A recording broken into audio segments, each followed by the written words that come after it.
We're back in studio for another episode of Pacific Indians Chatter. I am your host, Cody Kelly, and my co-host, Scott Brown, is out tonight. He is at Herman for a JV baseball game, the first game of the Pacific JV tournament, which is taking place this year, unfortunately, at Union and St. Clair due to a scheduling conflict, which we'll talk about as we get going into the show. But I'm not here completely alone. I do have our student correspondent, Charlie Meyer, in studio with me. Charlie, how's it going? It's going good. So let's jump right in. We'll go out to Riverbend Roundup. They had a busy week this week. The Tracksters had a big meet at Union on Monday. The girls team took first overall. The boys took second overall. Ben Smith with a big night, winning mile, 800, and the 4x800 with Smith, Milberg, and Orris. Braden Milberg second in the 800. Alana Reeder with a big meet, first in high jump, 400 and 100 hurdles. The girls also did the 4x400 first place. Reeder, Kendall, Armstead, Piper, Koronovich, and Adeline Riegler. Ariana Edmonds first in the 100-meter dash and second in the 100-meter hurdles. Their next meet is next Monday, April 11th. It's a 4 p.m. start. I believe it's at Owensville. It's a pretty good night for the middle school track program. Charlie, as somebody that's gone through the middle school track program, what do you think of that? It's definitely a good thing to have because, these are, it's a lot of different things. And so if you go through it in middle school and then you kind of know what you want to do in the high school and then you can even maybe add some things or I didn't do javelin last year because it wasn't offered. Then I got into it this year and I really like it. So that's what those feeder programs are about. Now let's take us up to 425 Indian Warpath Drive. It was a busy week up at Pacific, albeit a little wet and windy and cold for spring sports. I know because I was out in it a couple times. Soccer went to Windsor for the Windsor tournament this week. They opened with Seckman. They won that game 2-1. Lexi Clark and Emily Hemingway scored the goals. Pacific won the semifinal match of that same tournament 3-2. Goalie Emmeline Steele, I believe, had a big penalty kick goal for them in overtime to seal the deal. Pacific then went and played Fox in the finals, where unfortunately they dropped that one 5-0. But it's still a good showing by the Lady Indians up at Windsor in the Windsor tournament. Second place finish. Coach Kelm's got to be happy with the way they've been playing lately. The JV side of things, they did not have a tournament this week, but they were able to pick up a game against Sullivan on Thursday night. 6-0 was the big win for the Indians. Goals by Michaela Kausert, Kayleen Kreinkamp had 2. Megan Langenbacher and Haley Hoke scored off of a corner. So that was their big night for soccer on the JV side of things. If you couldn't tell, that's the first time I've seen some of these names as I'm reading it. Charlie, you can take over for track. I know you guys had a real busy week. Yeah, so we got rained out today. Honestly, it sucks that we got rained out. It's probably not going to get rescheduled, but the weather is not great at all for track, and so but our next meet is April 12th, next Tuesday at Union. Hopefully we get some warmer weather then. Maybe we get into the 70s, at least the 60s would be nice, or today even the 40s would have been good as we record this on Friday night. Then we switched things over to the baseball side of things. Baseball was busy with all three teams in the program participating this week. We'll start off on Monday night. The freshmen lost 12-8 to Union. Hagen Hassel, Landon Andrew, and Austin Covert had 2 hits each for the Indians. And that night, that was at Pacific. That night, the varsity and JV traveled to St. Clair. The JV beat St. Clair that night, and then the varsity also beat St. Clair to open up FRC play 8-4. The Bats came alive. 12 hits that day for the Indians. Trevor Klun, Andrew Payne, Ethan Simpson led the way with 2 hits each. Andrew Payne added 3 RBIs. Weston Kulik picked up his 3rd win on the mound on the season. Then they moved on to Tuesday. The freshman game was rained out, unfortunately, against Herman. Thursday night, though, Herman came to town to play JV varsity. The JV won 5-2 over Herman. Gerling and Cooper Burrington and Xavier Cox, combined for the win. Drew Beffa and Connor Mooney with doubles that night. On the varsity side of things, the varsity beat the Herman Bearcats and kept the Bats rolling on that night with a 5-inning short game affair, 10-0. Jack Meyer gets the complete game shutout for his 3rd win of the season. The Indians rattle off 13 hits. Mason Snyder, Carter Myers, Weston Kulik, Ethan Simpson, and Matt Reinke all had 2 hits for the Indians. An impressive start to the year for the Indians. The Indians will host Harrisburg on Saturday at 11 a.m., and that'll also lead into a very, very busy week for those of you that keep track of conference baseball. Union will be coming to town Thursday with a big game. It'll be for the conference championship of the tournament and also a big one for the regular season standings as well. Now we go over to golf with Charlie. Golf was 4th out of 11 as a team at Salem, at the Salem tournament. Bo Anderson had the low score of 92, which got him 5th place individually. Monday had a conference meet where they beat St. Clair and lost to St. James in team scores. It's nice for the golf team, though, that to kind of get going finally. They had the same issue with a lot of rain. They didn't play very often early on. Speech team, we know we had Mr. Kapler on a few weeks back just to keep them updated. He kind of told me speech is a little bit of a different animal. You have districts, and then you end up with about 6 weeks off before the state competition takes place. So the state meet starts the weekend after Easter, so April 23rd. Individual events, PHS has 6 individual events entered looking for medals. And moving away from the speech, and now we move into Charlie's Corner.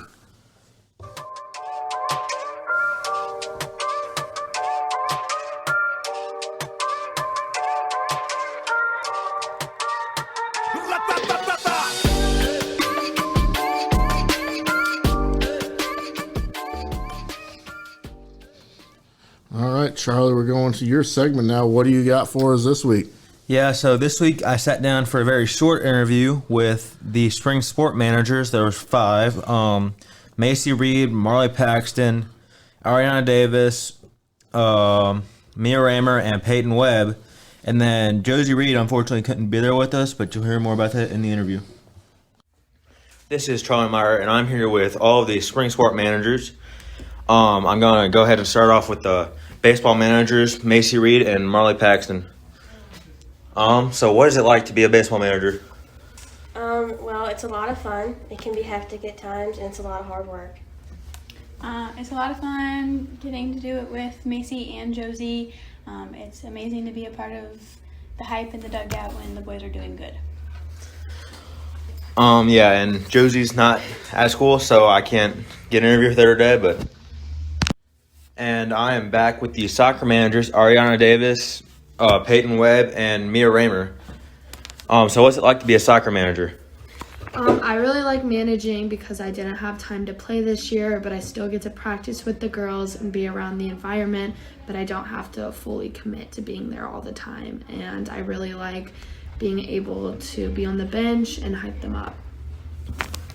I like managing because I'm allowed to be in the soccer atmosphere even when I can't play, and I like being around all the girls and being on the bench and having to take stats and stuff.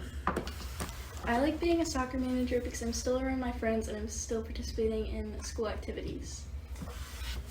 So that's going to wrap it up for the spring sport managers interviews. Thank you guys for being here. All right, thank you, Charlie, for that interview. It actually is a interesting take that we finally get to hear from managers because they make up so much of the sport and it just kind of goes unnoticed. So I'm glad that we were able to give them a little bit of a love and get them on the show like that. Moving things along, though, the spring play. Well, their first performance will be tomorrow, Saturday, April 9th at 2 p.m. that day. Tickets are available, must be purchased at the door. Adults are $10, students and senior citizens are $5. This year's spring play is That's the Spirit by Tim Kelly. It's more of a comedy from what I was told, a little goofy. Definitely something worth coming out and checking out. The drama department always does a very, very good job with the fall musical and the spring play. Now, as we move right along, it's almost time for everyone's favorite segment. Performance of the week. All right, Charlie, I'm not going to lie to you. I'm not still really sure who I'm going to go with, so I'll let you go first. Yeah, so I'm going to go with Jack Meyer. Last night, he pitched a great game. That was 5 innings. The score was 10-0. He had 1 hit and gave up no runs. I believe he pitched 54 pitches, and 46 of which were all strikes. Jack was on his game last night for sure in that big win against Herman. Whenever he's got the ball, you just feel really good about what you're going to get out of him. You know you're getting a solid performance each and every night on the bump. My first performance of the week here, I'm going to go with Lexi Clark. She scored another goal this week. She's just always in the mix for the girls' soccer team.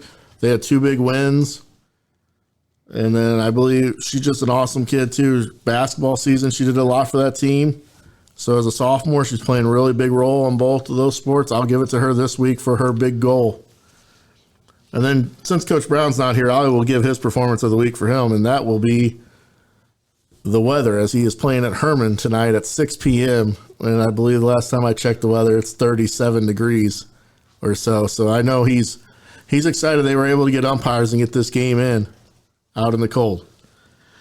Did you have anybody else you wanted to throw a little honorable mention to? Yeah, I'm going to give a shout out to Sash Wolf. This last Saturday, they went to the Washington Pentathlon, and he placed 2nd overall. So good job, Satch, and that's really impressive. Let's say this was a fun little episode, a little different for me, not having Coach Brown to kind of feed off of like we normally do. Charlie stepped in and did a very good job. It's definitely interesting when you do a show by yourself because you're just talking to yourself the whole time and this and that. So I'm glad Charlie was able to step in for us. Hopefully Coach Brown should be back next week as our schedule on the baseball side of things opens up. It gets a little tougher and tougher each week to get these episodes done and recorded because we try our best to wait as long as we can so we can get everything we can in for all our Pacific athletes. The Cardinals off to a great start on opening day. Pujols, Molina, Wainwright all back in St. Louis. Seems kind of right. We'll see how that season unfolds. That'll be something to talk about as we move forward. Once again, the spring play is That's the Spirit by Tim Kelly tomorrow, Saturday, 2 p.m. So April 9th for you listening, it'll be the day this drops. Please come on out and check it out. And don't go anywhere, though, because we have our athletic trainer this week who every athlete here at Pacific knows and coaches. We all just call her Sarah because that's mainly the name we yell whenever we need something. We just are pretty much trained to yell Sarah. So don't go anywhere. She will join us in studio. She'll be in with me and Coach Brown. So you will get to hear him a little bit this week. So I know some of you guys were really sad that he wasn't going to be on at all. But we got him. Mr. Thompson wants me to use these sound effects, so I figured I'd chance. So we got Coach Brown in a little later for the interview with Sarah. Stick around. Do not go anywhere.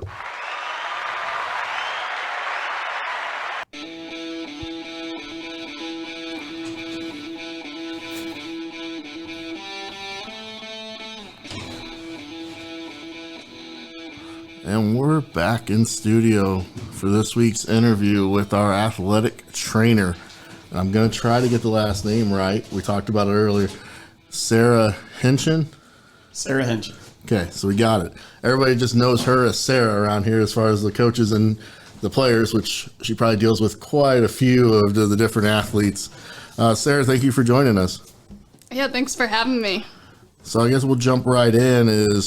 We always kind of do this is just a little bit about you, your background, you know, what school you went to become an athletic trainer, things like that. Yep, so I went to St. Louis University. I'm from the St. Louis area. Didn't really know about Pacific until I passed it. Passed it several times going to Springfield, and then in 2018, 4 years ago, it's where I ended up. So yeah, little did you know, our little bump on the highway, you'd be here with all of us. Lucky you. Yeah, it's been great. I love being here. Have you learned the trick of explaining where Pacific is to people by saying, you know where Six Flags is? Just like 10 minutes past that? Yep, that's what I tell everybody. That's exactly how we do it too. So I get to know you a little bit, and I know you enjoy sports, and I've seen you play a little bit of indoor soccer before your ankle injury recently. Did you play sports in high school? I did. I ran track. I was a sprinter. I ran the 100, 200, 400, and then the relays. And I did some ultimate frisbee, and I did a little bit of cheerleading my freshman year in high school because I could tumble. Nice. Did you always know you were going to go this route once you got into college? Is this where you thought you were headed once you entered college? Yeah, I knew I wanted to go into medicine. Thought about becoming a physician and being an orthopedic surgeon, but it was just a lot. So this is a great combination of sports and part of that sports medicine world. So this is definitely where I feel like I need to be. Will this lead into anything else? Are you right on the path you want to be? I mean, or is there any other aspirations in the future, or do you want to get back into more of the medical aspect and more of the administrative part, or do you like being out in the field? I do like being out in the field. There's always that thought in my head of going admin or going more into the clinic, or even on the rehab side. But for right now, this is definitely where I feel like I'm going to be. Yeah, and I mean, you're probably the longest tenured trainer we've had since we made the switch over to Mercy. So I'm guessing that means there's a lot to do here with our athletes because we've seemed to chase off everybody else. So. Yeah, and you kind of came in with an upgrade with the facilities. Has that helped? They've got you a nice little vehicle to drive around, and we have some nice facilities for you to work with too. Yes, that has definitely helped. Yeah, I've heard about that curse about the other athletic trainers only lasting for about 2 years. So for me to last this long, it's been great. And yeah, the updated facilities has definitely helped out. Lets me be a little more creative and use a lot more of the equipment in the area to help get our athletes back out on the field or the court. Which season of the 3 sports seasons do you feel the busiest, having athletes in your office and working with them, trying to get them back healthy and on the field or court? Which of the 3 do you think is the busiest? Definitely the fall season, just because that's got the most amount of sports, also has probably the most amount of athletes at the same time, just with football being a pretty large team. Then with soccer, see a lot of injuries with that. And then cross country, see a few athletes, and same with softball. But it's the fall. I kind of would have guessed that too. And I'm sure you enjoy the spring when the weather gets nice too, just like we do as baseball coaches and that sun shines. Yes, that's always nice. The first month, though, is probably the worst just because it's still pretty cold out. But it's always great to get back outside. Go ahead, Coach. Yeah, so far, so we've had a kind of a slow start to spring with all the rain. Hopefully you haven't been too busy yet, especially on the baseball side with the arms. That's always a key thing to deal with. I know you had to take care of some alumni a few days ago, but that was more of a one-time thing, I think, on the baseball side. Yeah, a question for you here. If you had one piece of advice for a family, let's say an incoming freshman athlete, 2 or 3 sport athlete, coming from your perspective, if you could give that family as they come in their fall season of their freshman year and regarding their athlete's health, any kind of injury status or anything that might happen to them over the 4 years, is there one piece of advice you could give them from your perspective? Mm-hmm. Yeah, it's definitely to take care of your body. Physically, mentally, emotionally. On the physical aspect, making sure that you do have pain, that it's something that gets checked out, and that if there is an injury, that you're actually taking care of it, whether you're icing, taking medicine, doing the stretches or exercises that I provide, and then just overall eating well, getting enough sleep. I know it's difficult for high schoolers to do that, but it's definitely something that they can work towards to help them recover. I still don't eat well or get enough sleep, and I've been out of high school since 2009. No comment. The other thing that Sarah has been great for, a little behind the scenes, if you've seen the YouTube with the Ice Bucket Challenge that the basketball team, both girls and boys, ran, is Sarah was the one that found us some extra ice buckets for those challenges. So she wanted to see it just as much as everybody else did. Yeah, those buckets are hard to find sometimes. Coach Hillhouse still owes us a new ice bucket challenge after running out of the one. Coming from a PE coach's perspective too, the kids that are coming up from Riverbend, some of the athletes, is flexibility an issue with some of our athletes? Is it a problem, or is it a case by case issue? some kids seem to be naturally flexible, and I know that prevents injury, but are kids stretching enough, do you think? Yeah, I think it's more of a case-by-case thing. There's even some high schoolers where I look at their movement and I'm like, oh, that looks pretty tight, or they don't look as flexible, but somehow they're still moving well and they're not getting injured. So I think it's just case-by-case. Some kids are just lucky. Some kids definitely need work on, and if there are kids who don't look as flexible, it's something that they can work on just to help prevent that injury. Yeah, and knowing that with the kids and case by case, and you also have to develop a relationship with the coaching staff. There's a lot of different programs. There's a lot of personalities in our coaching staff, as you know. Part of your job, is getting to know that staff and communicating with them and the athletes on trying to get their kids back in, because we all want our players back as best as we possibly can. But is communication sometimes a challenge depending on the program and the coaches, and then your hours when you come in and when you leave? Has that been a little bit of a hurdle? Yeah, it can be. I do really like using that new system that I have, Healthy Roster, to communicate injury updates to the coaches. The only problem is some coaches might not look at it, so but definitely getting that face-to-face contact with them to give them an update. I always try to do that as best as I can, especially during the busy season. Sometimes I won't get out to the field until later in the practices just to provide updates, but my phone is always available. It goes off a lot of the times. Text, phone calls, emails. So most of the time, if you're texting me late at night, I'll probably answer. Try to not answer during the weekends unless I know we have events going on. Yeah, is Healthy Roster available on an app? I get the email. Is there an app for it on the phones? Yes, there is. There's an app for the Apple and Android devices. Well, I've got to get that downloaded, because I do get the emails and I do check on it, but I didn't know that was an app. I'm one of those old fogies, and technology takes a while for me to get going sometimes. And then we talked about last week how the spring coaches don't get a spring break. I'm pretty sure it's the same for our athletic trainer too, because she's been up here all week during spring break having to cover all these different practices that we have. So if you're ever thinking about going into athletic training, just think about that in the back of your mind. That's something else that maybe doesn't get thought about a lot.